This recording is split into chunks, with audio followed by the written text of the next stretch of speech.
Hey guys, this is Mrs. Miller, and I want to give you a quick lesson in QuickTime.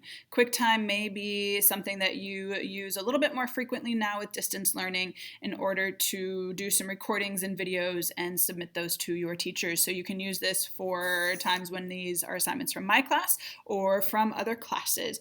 I want to give us really the basic rundown of how do you find QuickTime, how do you use QuickTime, how do you save QuickTime, and then even maybe a little bit of how do you share QuickTime. So I hope you guys are doing well, and it's good to talk to you even if it's this way. So clearly you do not see my face right now because I am doing a screen recording. So you are getting to see my really cute kids and my somewhat organized desktop. Larry Barrett will always help you organize your desktop if you ask him to.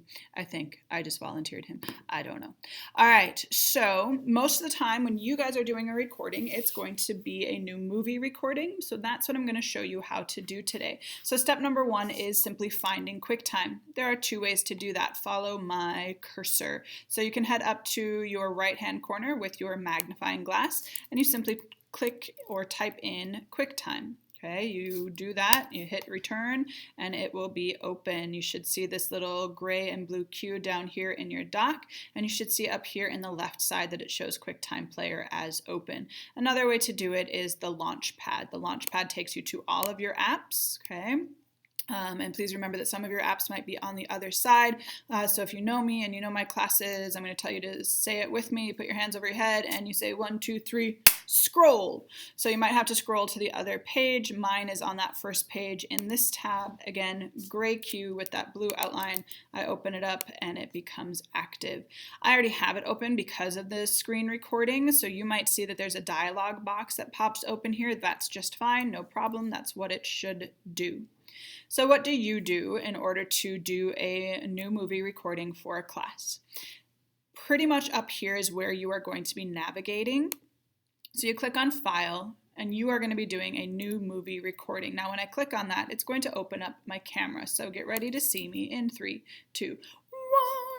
All right, so this shows me that it is accessing my video, and I can also see here that it is picking up on my voice. How do I know that? Because when I'm speaking, it's doing these little, sound wave bouncy thingies. You can also double check by clicking on this arrow next to the record button and seeing that your internal microphone is active. One of the nice things is it's not going to start recording automatically. So when you are ready to record, you've got all your stuff set up, you simply click on this little red button and it will start recording, okay? Then you do what you got to do, you say what you got to say, and when you are done, you simply click stop. I'm going to let it keep going so that you can see my face a little bit through this, and I'll walk you through some of the other pieces. All right, I'm trying to keep this short. So let's see. Okay, so we know how to find QuickTime. We know how to start the new movie recording by going up to File and clicking on that new movie recording. That's going to bring up the video camera. You're going to check on your microphone to make sure that is active, and you're going to click on that red button to start recording your movie. Once you are done with it, you're simply going to click Stop, and I'm going to show you how to trim it and then how to save it. So, stop. Ooh, nice screenshot. I've done this a couple times, and that's probably the worst one so far. Oh well.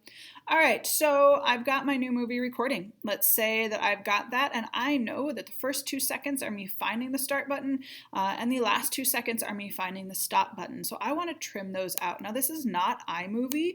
I'm not going to be able to do kind of cutting in the middle or adding things in. You would have to upload it to iMovie to do that. I am not your expert on that, but maybe as I learn, I will come back and teach you.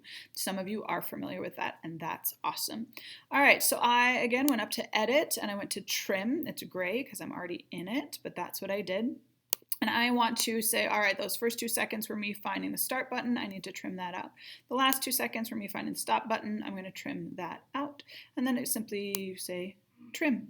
Okay, so I have trimmed that. Now, if I do that and I go, oh crap, that's not what I meant to do, you can simply go up to undo trim. So I've done my recording.